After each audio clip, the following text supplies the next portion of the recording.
Saudara, polisi sudah menetapkan Yuda Arfandi sebagai tersangka kasus kematian anak Raden Ardante setelah bukti rekaman CCTV kolam renang akhirnya terkuak. Lalu apa sebenarnya motif pelaku menghabisi nyawa Dante yang tak lain merupakan anak dari kekasihnya ini? Alhamdulillah sekarang pelaku sudah ketangkap. Jadi ya dari kemarin kita tuh diam aja bukan berarti aku nggak ngapa-ngapain gitu. Oke. Memuat adegan yang kurang lebih di mana korban ini dibenamkan kepalanya kurang lebih sebanyak 12 kali. Teka-teki kasus pembunuhan anak artis Tiasmara Raden Ardante perlahan terkuak. Polisi akhirnya menetapkan Yuda Arfandi sebagai tersangka penyebab kematian anak berusia 6 tahun itu. Yuda Arfandi yang juga pacar dari ibu korban terlihat dalam rekaman CCTV berupaya menenggelamkan Dante sebanyak 12 kali. Namun demikian, tersangka mengaku menyelamkan korban dengan tujuan latihan pernapasan. Menurut Direktur Kriminal Umum Polda Metro Jaya, Kombes Wirasatya Triputra, seperti yang kami kutip dari Kompas.com, tersangka mengaku berenang di air selama 2,5 jam dan diduga menyelamkan korban bertujuan latihan pernapasan. Pakar hukum pidana Jamin Ginting mengatakan polisi akan menggali detail motif apakah ada pertengkaran sebelumnya atau orang lain yang menginginkan korban terbunuh. Ini adalah dasar untuk melihat delik hukumnya, apakah pembunuhan berencana atau kelalaian yang menyebabkan kematian. Nah, nanti akan dilihat lagi apakah motif kematian anak itu apa dasarnya. Apakah karena ada pertengkaran sebelumnya di antara para pelaku ini, anak ini dan juga atau dengan ibunya sendiri begitu ya. Atau ada pihak lain yang justru di balik motif ini menginginkan kematian anak tersebut.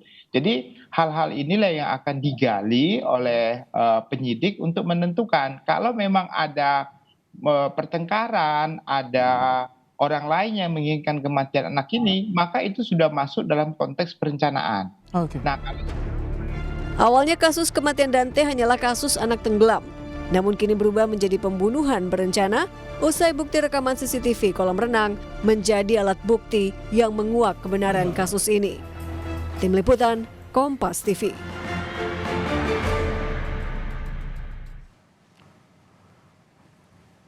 Lalu bagaimana saudara nantinya polisi akan mengungkap kasus ini? Apakah kasus ini merupakan dugaan pembunuhan berencana atau tidak? Kita ulas bersama dengan ahli psikologi forensik Reni Kusuma Wardani yang telah bergabung bersama kami di Kompas Malam. Assalamualaikum Bu Reni.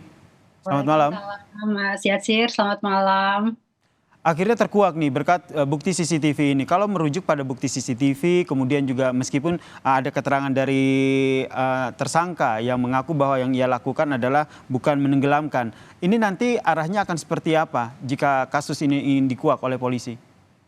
Ya, CCTV itu menjadi salah satu bukti ya, Mas Yasir. Kalau di dalam psikologi forensik, kami tidak bisa menyimpulkan hanya dari satu data saja, tetapi perlu untuk dilihat ya, bagaimana peristiwa, ada apa sebelum peristiwa tersebut terjadi. Begitu, dan kemudian apa yang dilakukan oleh yang bersangkutan setelah peristiwa ini terjadi. Ini merupakan data yang juga perlu untuk dianalisis. Di samping kita juga perlu untuk mengetahui sebetulnya tersangka ini memiliki kepribadian seperti apa, track record kehidupannya bagaimana, apakah memang orang yang cenderung mampu melakukan perilaku agresif ya, apalagi terhadap anak-anak yang tentunya merupakan individu yang tidak mampu membela diri. Nah, ini kita perlu ada data-data lebih lanjut, tidak cukup hanya dari CCTV. Tapi CCTV ini menunjukkan bahwa TKP-nya itu memang yang berisiko ya. Jadi kolam renang ini kan memang sangat mungkin ya terjadi banyak risiko. Nah, apakah memang sudah dipilih ini sebagai TKP sehingga mampu mengaburkan sesuatu yang sebetulnya sudah diniatkan? Nah, ini bisa saja terjadi, tapi bisa saja bukan itu. Maka ini perlu untuk digali lebih lanjut ya, Menggali lebih lanjut ini dalam artian menggali keterangan dari tersangka, karena sebelumnya ada informasi yang terbaru yang tadi juga kita tayangkan bahwa tersangka menyatakan bahwa sebenarnya yang dia lakukan itu adalah hanya tes dalam latihan berenang begitu.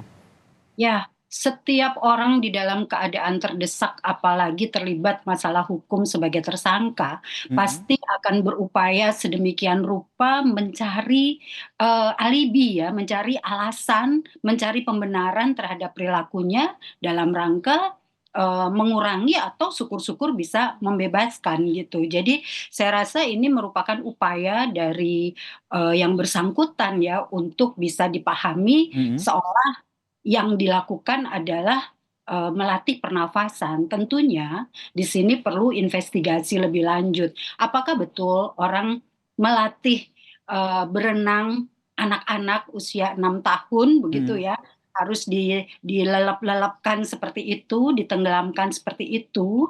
Biasanya kan untuk perilaku-perilaku yang berisiko pada waktu latihan pada umumnya, seseorang kalau mau ditenggelamkan dia sudah siap kan secara sadar. Nah, anak ini pada waktu itu seperti apa jika memang ini merupakan perilaku untuk melatih begitu ya? Apakah betul kondisinya itu melatih atau ada kondisi-kondisi lain begitu? Nah, ini perlu untuk dibuktikan. Tapi yang pasti setiap tersangka pasti akan mencari pembenaran, mencari peringanan untuk apa yang sekarang dituduhkan atau disangkakan kepadanya.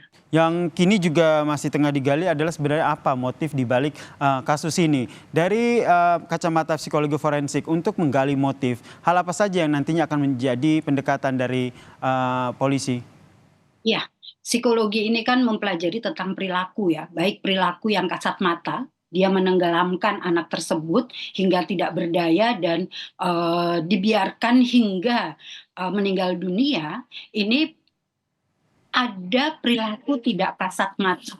Perilaku tidak kasat mata ini apa yang dia pikir, apa yang dia rasakan, apa yang menjadi niat atau motif. Nah, motif-motif ini sekali lagi seperti tadi saya sampaikan, kita perlu menggali lebih dalam ke belakang. Mundur dulu ke belakang. Termaksud, maaf saya potong, termaksud mencari apakah memang ada pertengkaran, contoh begitu, atau kan ada hal-hal yang terjadi antara ibu korban dengan si pelaku. Kemungkinan-kemungkinan itu bisa saja terjadi, tapi kalau misalkan ada pertengkaran dengan ibu korban, apakah kemudian ibu korban logikanya ya membiarkan anak ini pergi dengan orang yang sedang bertengkar dengan dirinya? Nah, ini kan juga kita perlu untuk merelasikan secara fair ya terhadap semua pihak begitu.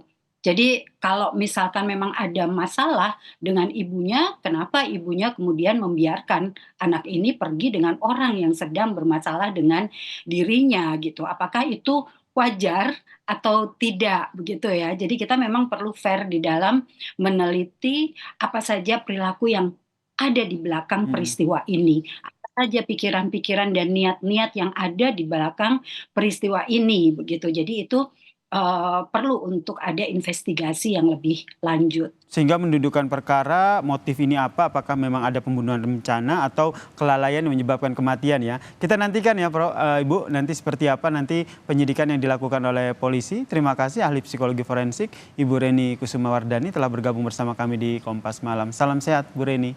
Salam sehat Mas Yasir.